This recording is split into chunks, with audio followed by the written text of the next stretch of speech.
सागर Hedau, founder अथांग सागर financial services. आप सभी का मेरे यूट्यूब चैनल पर एक बार फिर से स्वागत करता हूँ।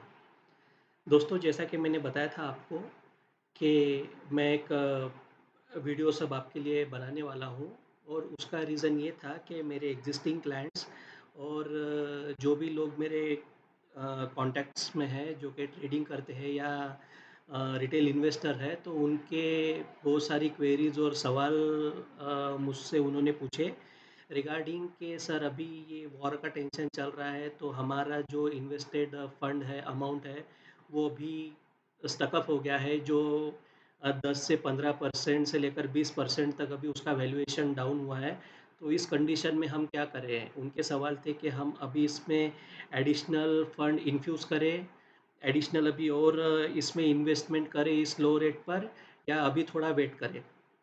तो मैंने उनको बोला था कि मैं जल्दी इस पर एक वीडियो बनाऊंगा, और उसी के रिगार्डिंग मैं आज ये वीडियो बना रहा हूँ, और मैं आप सब लोगों के साथ इसके बारे में क्या स्ट्रैटेजीज़ हमारी होनी चाहिए फ्यूचर में, क्या-क्या पॉसिबल एक्शंस हो सकती है रशिया की तरफ से, यूक्रेन की तरफ से, इसके बारे में मैं फोरकास्टिंग कर सकता हूँ आप सब लोगों के लिए, या कुछ गाइडलाइंस मैं आपको बता सकता हूँ कि ये किस तरह से अब आगे उसके मेरिट्स और डीमेरिट्स क्या हो सकते हैं, वो मैं आप सब लोगों के साथ शेयर करना चाहता हूँ।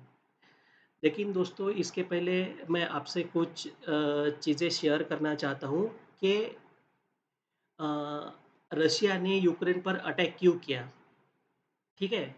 तो आपको इसके बारे में मैं कुछ उसका बैकग्राउंड बताना चाहता हूँ कि ये इनिशियली अभी हुआ नहीं है, इसके पीछे कम से कम बहुत सालों की हिस्ट्री है। मैं स्टार्ट करना चाहूँगा 1945 में, जब सेकंड वर्ल्ड वॉर ख़त्म हुआ।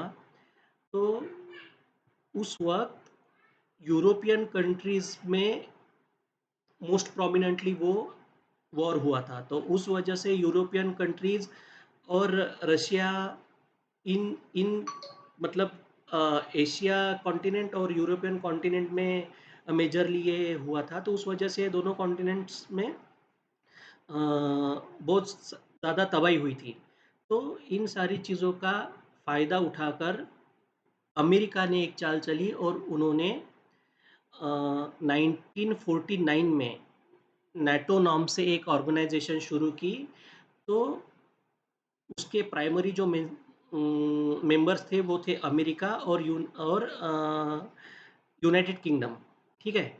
तो उन्होंने इस ऑर्गेनाइजेशन की शुरुआत की, और उसके बाद उन्होंने इसमें एक-एक कंट्री को ऐड करना चालू किया। तो नाटो का सबसे बड़ा मकसद ये था कि जो भी कंट्री नाटो जॉइन करेगी या इस ऑर्गेनाइजेशन को जॉइन करेगी, तो इस नाटो में जो कंट्री जॉइन करेगी उनको अमेरिका और यूनाइटेड किंगडम की तरफ से मिलिट्री असिस्टेंस दी जाएगी, और जो भी मतलब उनके प्रॉब्लम्स होंगे, बिजनेस से रिलेटेड हो गया, इंटर इंटर कंट्रीज़ में अगर कोई भी दिक्कत या कोई भी प्रॉब्लम अगर रेज़ होती है, तो उनको वो सपोर्ट करने के लिए आएँगे। खुले तौर पर उन्होंने इस ऑर्गेनाइज़ेशन को उन्होंने तैयार किया था। तो एक्चुअली ये organisation basically between the lines अगर हम पढ़ने गए, तो ये थे रशिया के अपोज़ में उन्होंने ये ऑर्गेनाइज़ेशन बनाई थी। क्योंकि जैसा कि आपको पता है, वर्ल्ड वॉर 2 में रशिया ने बहुत बुरी तरह से यूरोपियन कंट्रीज़ पर अटैक किया था, और उस वजह से मतलब रशिया एक उभर कर आया भी था ऊपर, और उसके कारण अमेरिका और यूरोप के बाकी जो कंट्रीज़ थी, उनको भी एक बैक माइंड में एक धोखा लगने लगा था। तो उस वजह से उन्होंने ये नाटो का जैसे उन्होंने ये ऑर्गेनाइज़ेशन बनाई थी।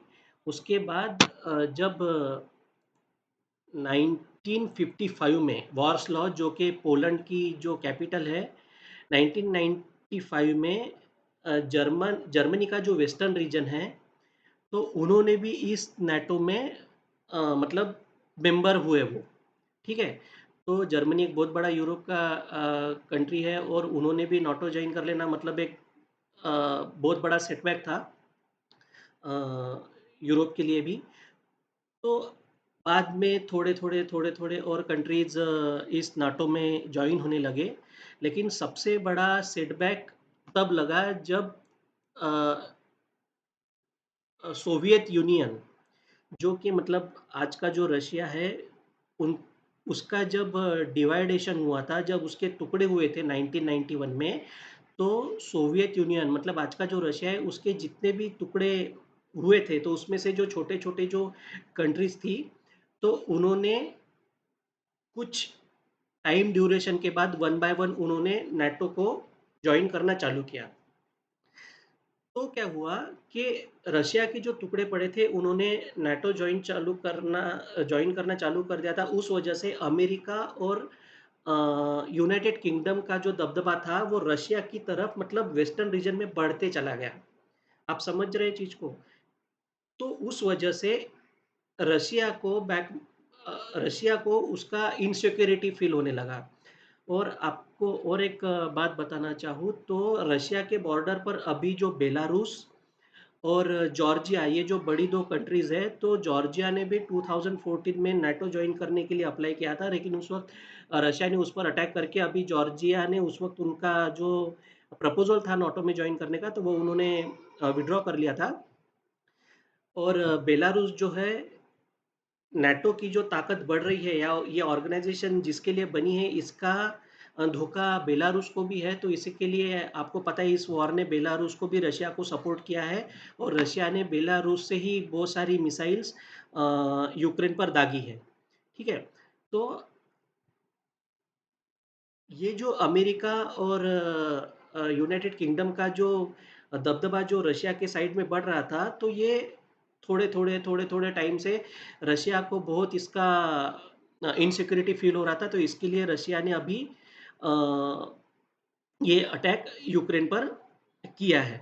तो ये मतलब अभी जस्ट हुआ है ऐसा नहीं है, ये पिछले 10-12 सालों से ये चल ही रहा है। जैसे कि आपको पता है 2014 में भी रशिया ने यूक्रेन पर अटैक किया था, यूक्रेन पर अटैक किया था और कुछ पार्ट यूक्रेन का उन्होंने हथिया लिया था। ठीक है? अब अगर करंट सिचुएशन में अगर हम अभी देखते हैं, ठीक है? तो अ, रशिया ने अभी यूक्रेन का ये जो लेटेस्ट इमेज मैं आपके साथ शेयर कर रहा हूँ, तो ये जो रेड कलर में जो एरिया दिया हुआ है, वो उन्होंने कैप्चर किया है। अभी मेजरली रशिया ने ये जो एरिया जो देख रहे हो, ये पर्टिकुलरली रशिया का रीजन है, ये बेलारूस है और क्रीमिया, जहाँ से सबसे पहले रशिया ने अटैक चालू किया था, तो ये खेरसोन हो गया, अ, दोनतेक और लुहान्स, ये जो रीजन है, ये यहाँ से भी रशिया ने अटैक चालू कर दिया था और ये खार्किव। तो इस रीजन से मेजरली इन्होंने अटैक चालू कर लिया है और अभी ये जो कीव जो कि कैपिटल है यूक्रेन की, वहाँ से 20-30 किलोमीटर्स तक रशिया की फ़ोर्स पहुँच चुकी है। और अभी लेटेस्ट में आपको एक चीज़ बताना चाहूँगा, जिस वजह से मार्केट अभी 800 पॉइंट टूटा भी था, तो वो रीज़न ये था, जो उसका रीज़न था, वो ये है कि यूरोप का यूरोप का सबसे बड़ा nuclear power plant, Europe continent का सबसे बड़ा न्यूक्लियर पावर प्लांट, जो कि उम, ये जो खेरसन से नज़दीक में ही है, यहाँ पर ज़ापोरिज जो कि नाम है, तो यहाँ पर उन्होंने कब्ज़ा कर लिया है और यहाँ पर उन्होंने फायरिंग की थी, तो यहाँ पर कुछ रेडिएशन लीक वगैरह की न्यूज़ भी आई थी और ये बहुत बड़ा अटैक माना जाएगा कि न्यूक्लियर पावर प्लांट को उन्होंने अभी कैप्चर कर लिया है रशियन फोर्सेस ने। और ये बहुत बड़ा सेटबैक है यूरोपियन कंट्रीज़ के लिए और इनडायरेक्टली नाटो के लिए। ठीक है? तो इस वजह से यूरोपियन कंट्रीज़ और अमेरिका बहुत बौखला चुके हैं और उस वजह से यही सबसे बड़ा अभी रीज़न है कि ये जो अभी कंडीशन चल रही है वॉर की, ये और बुरी तरीके से आगे बढ़ सकती है। ठीक है? अभी मैं आपको एक चीज़ और बताना चाहूँगा कि रशिया ऐसा क्यों कर रहा है? देखिए, अभी यूक्रेन ये यूरोप कॉन्टिनेंट का बहुत बड़ा देश है एरिया वाइज, और ये सबसे बड़ा अभी कंट्री है जो कि रशिया को लग के है।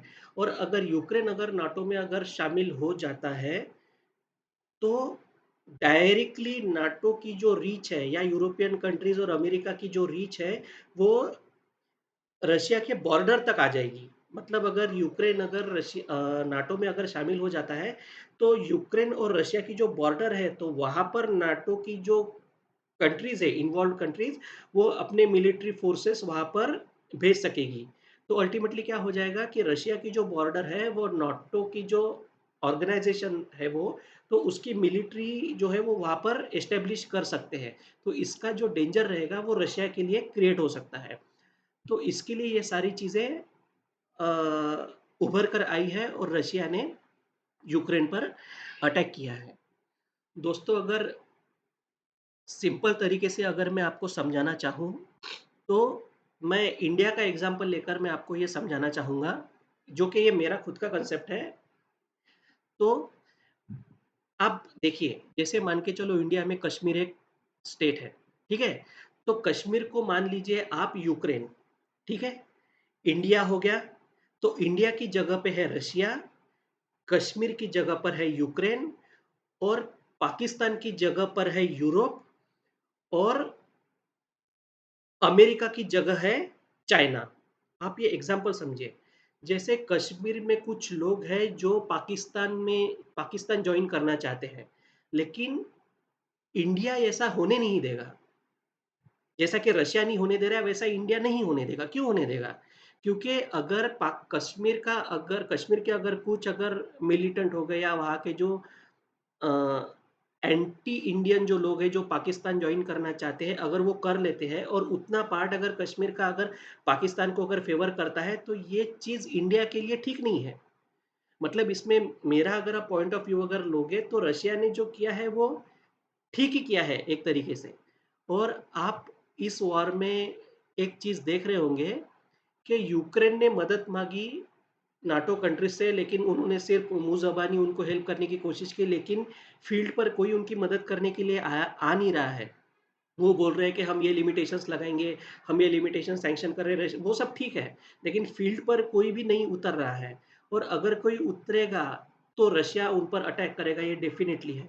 मेरे जो पेड क्लाइंट है, मैंने उनको पहले ही बोल दिया था। मतलब ये 10 दिन अभी हो गए हैं वॉर चालू होकर, लेकिन मेरे पेड क्लाइंट को ऑलरेडी बोल दिया था कि डेफिनेटली वॉर होगा, मतलब होगा।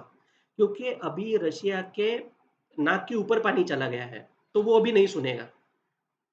ये मैं क्लियर तरीके से यहाँ पर कंफर्म करना चाहता हूँ। ये मेरी खुद की रिसर्च है, और ये मेरी इंडिपेंडेंट खुद की रिसर्च है। ये मैंने सिर्फ मेरा स्टडी है, और मैं मेरे क्लाइंट लोगों के लिए बना रहा हूँ, और आप सब लोगों के लिए बना रहा हूँ। लेकिन मुझे जो क्वेरीज मिली, तो मुझे लगा कि इस तरह की इंफॉर्मेशन आप लोगों के साथ शेयर करनी चाहिए। क्योंकि ज़्यादातर क्लाइंट जो है, मेरे क्लाइंट जो है वो रिटेल इन्वेस्टर है। ठीक है, 10 लाख, 20 लाख, 25 लाख, 30 लाख तक की भी उनकी इन्वेस्टमेंट है। लेकिन ऐसे क्लाइंट्स बहुत कम है। मेजरली जो है वो 10 लाख के अंदर के ही है, जो कि रिटेल क्लाइंट है। तो मुझे ऐसा लगा कि इस तरह का एक प्रॉपर वीडियो आप लोगों के लिए बनाना चाहिए, और ये सारी इन्फॉर्मेशन आपके साथ शेयर करनी चाहिए।